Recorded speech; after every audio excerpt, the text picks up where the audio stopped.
Howdy, mates. Top of the morning to you. Today marks Friday, September 5th, 2025. A new month. It's wild to think that now it is September. But you could say we're visiting another destination that had been on the bucket list for quite some time. And for another, little did I know that 2025 would be the year that I would make it out here. So without further ado, let's introduce where I am.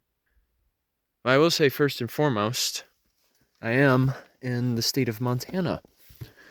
But in particular, we are specifically at Glacier National Park. There you go. This is one of the famous peaks that lies near the Going to the Sun road. And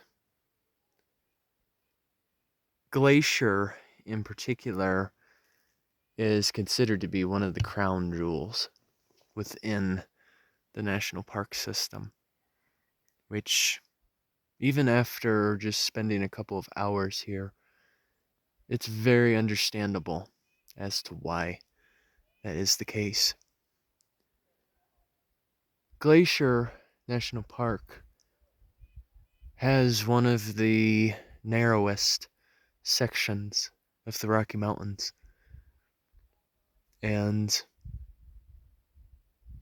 it's very diverse here in terms of flora, fauna, and of course the land formations. So for the most part, given that this is within the Rocky Mountains, it's fair to say that most of the geology here is granite, for example. And I'm sure that there are a number of other types of igneous rocks, as well as sedimentary and even metamorphic. It's a mixture of all three. But what's fascinating about Glacier is it has multiple designations, actually, up to 4 of them, as a matter of fact. So one of them is that it's an international peace park between the United States and Canada. So it's actually also known as Waterton Glacier International Peace Park. It's basically a cooperation between two countries in which they have an agreement to protect such a unique habitat that lies out here. Another label that this place has is a Biosphere Reserve, which means several of the ecosystems out here are very delicate and are indeed unique to the region. And so therefore, it's often used, this general area is often used for understanding issues like climate change, for example. And even with the influx of climate change, several of the glaciers that formerly were out here have already been receding as it is. A fourth designation, or I should say a third, is the fact that it's an international dark sky park as well, considering that light pollution over this way is a bit more minimal, as it were.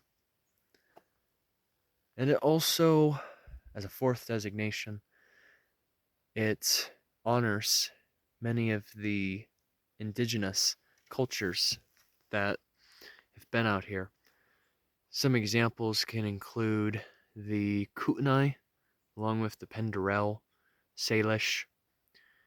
Those are just a couple of examples. But there's an ongoing cooperation as well between the national park system and the indigenous tribes that have already inhabited this area for centuries on end. Either way, it's phenomenal just to be out here.